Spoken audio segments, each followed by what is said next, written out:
টুর্নামেন্টের সর্বোচ্চ রান করেছেন, অধিনায়ক হিসেবে খারাপ করেননি, কোনো ধরনের চাপ ছিল না।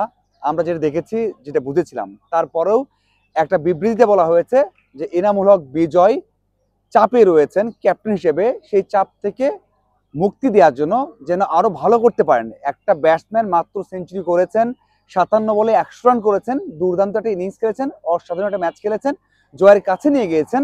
তারপরে বলা হয়েছে যে তাকে চাপ মুক্ত রাখতেই নাকি ক্যাপ্টেন্সি থেকে সরিয়ে দেওয়া হয়েছে। মানে কতটা অযৌক্তিক হতে পারে, কতটা বানোয়াট হতে পারে, সেটা হয়তো বা আমরা মানে এটা বলতে হয়তো খুব বেশি বিশ্লেষণ করতে হয় না, খুব বেশি বুদ্ধি মানে থাকতে হবে যে একদম ক্রিকেট মানে জ্ঞান খুব বেশি থাকতে হবে, সেটা মনে হয় না থাকতে হবে। আপনারা হয়তো বা এমনি বলতে পারবেন যে চাপটা ছিল না, কেন সরিয়ে দেওয়া হলো, এটা হচ্ছে বড় প্রশ্ন। এবং যে বিবৃতি দেওয়া হয়েছে সেখানে বলা হয়েছে যে তাসকিন সর্বোচ্চ উইকেট নিয়েছেন এখন পর্যন্ত, তাকে দেওয়া হয়েছে। তাহলে কি, যে একজন সর্বোচ্চ রান করে ক্যাপ্টেন্সি হারিয়ে ফেললেন, আর একজন সর্বোচ্চ উইকেট নিয়ে ক্যাপ্টেন্সি পেয়ে গেলেন। যেই বোলারটা ক্যাপ্টেন্সি পাওয়ার পরে যদি খারাপ করেন, চাপে থাকেন, তাহলে খারাপ হবে না?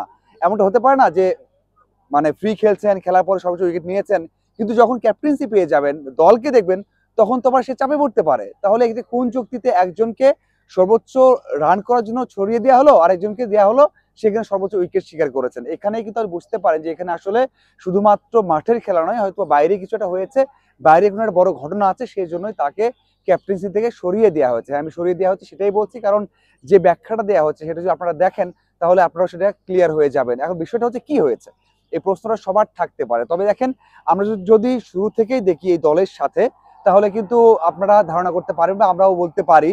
আমি একটু আগেই দেখেছি যে টিম বাস এসেছে, সেখানে বিজয় খেলতে এসেছেন, তাসকিন এসেছেন, এবং দলের সবাই এসেছেন, এবং সবাইকে হাসি মুখেই দেখেছি। যদিও ভিতরের অবস্থা কি সেটা বলা কঠিন।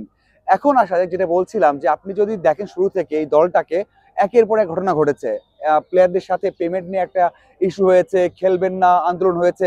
এটাও আমরা বলতে পারি যে বিষয়টা হয়েছে যখন তারা প্র্যাকটিস করবে না বলেছে, সেই সময় কিন্তু ম্যানেজমেন্ট থেকে বলা হয়েছে না, এটা আসলে বয়কট না, এটা হচ্ছে একটা রেস্ট ডে, সেই রেস্ট ডেকে বয়কট বলা হচ্ছে। তার মানে এই যে আন্দোলন করা হয়েছিল, প্লেয়াররা আন্দোলন করেছে, সেটাকে তারা আন্দোলন মানেননি। তার মানে কি, বিজয় ক্যাপ্টেন, সেই দলে বিজয় আবার ছিলেন ঢাকাতে, যেদিন বয়কট করা হয়েছে সেই দিন বিজয় ছিলেন ঢাকাতে। তার মানে এখানেও আমরা রিলেট করতে পারি যে বিজয় বয়কট করে ঢাকায় ছিলেন, টাকা না পালে খেলবেন না, সেই সেই বিষয়ে তো বলেছিলেন, এরকম একটা হুমকিও ছিল। তার মানে কি, বিজয় সবসময় সক্রিয় ছিলেন সবার জন্য, মানে সবার স্যালারির জন্য বা পারিশ্রমিকের জন্য। এই জন্য হতে পারে শুরু থেকে বিজয়ের সাথে ম্যানেজমেন্টের একটা দূরত্ব তৈরি হয়েছে বা বনিবনাটা হয়নি। ভিতরে আরো অনেক কিছু আছে। অনেকেই বলছেন যে আসলে এই বিষয়টা অনেক কি বলে, যে রাগান্বিত হয়েছেন বিজয়ের সাথে, হয়তো মালিক পক্ষের বা যারা রয়েছেন অপারেশনসে তাদের সাথে একটা তর্কাতর্কি হয়েছে। এই জন্য তাকে ইনিশিয়ালি একেবারে যখন ঘটনা ঘটেছে তারপরেই তাকে ক্যাপ্টেন্সি থেকে সরিয়ে দেওয়া হচ্ছে। কিন্তু ব্যাখ্যা দেওয়া হচ্ছে যে বিজয় ম্যাচ শেষে ইমোশনাল হয়েছেন, কান্না করছেন, তারপর অনেক চাপ, এগুলো বলা হচ্ছে। এখন আমি অবশ্যই আরো বেশি আপডেট পেলে, আরো বেশি ব্যাখ্যা পেলে আপনাদের সামনে হাজির হয়ে যাব। তবে এখন পর্যন্ত যেটা মনে হয়েছে যে এখানে অনেক বড় একটা ধোঁয়াশা আছে, অনেক বড় একটা বিষয় ভিতরে লুকিয়ে আছে, সেটা জানার চেষ্টা করবো, আপনাদেরকে জানানোর চেষ্টা করবো। আপনার কাছে কি মনে হয়েছে এই পুরো ঘটনাকে, সেটা অবশ্যই কমেন্ট করে জানাবেন। ধন্যবাদ সবাইকে সাথে থাকার জন্য। আশা করি আরো আপডেট এবং বিশ্লেষণ নিয়ে হাজির হয়ে যাব।